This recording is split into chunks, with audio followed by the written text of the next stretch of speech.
We would definitely like to know further what motivated you to start this UPSC journey. I think before talking about my UPSC journey, I just wanted to share that I think when I look back and when you're asking this question to me, looking at hindsight, that a girl who was in a situation to not be able to go to school, to clearing UPSC and becoming an officer, I think when I look back, I think I'm really proud, of course. Yeah, what motivated me for UPSC? A lot is there in my past. After completing my school, I graduated from HBTI Kanpur.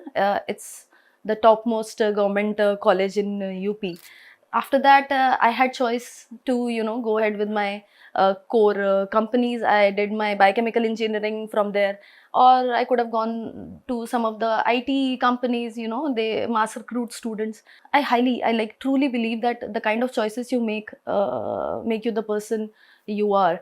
I realized during the course of my graduation that I'm not very interested in biochemical engineering, and I was definitely not willing to go to IT because that was not what I studied. I was really, really passionate about education.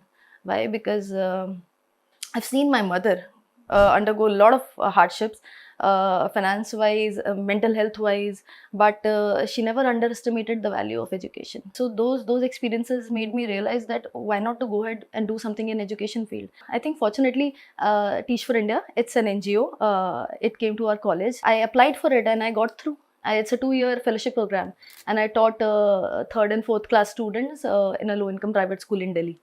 So during that course, I did internship with some of the civil societies. Center of Civil Societies one. I wrote a research paper on education there, on equity in education, and then I did an internship with DIET. It's District Institute of Education and Training in Lucknow. And during those course, I met with a lot of bureaucrats who are in social sector, who are doing great things in education and different fields, and that motivated me to why not to go ahead with UPSC. That was the, I think, motivator.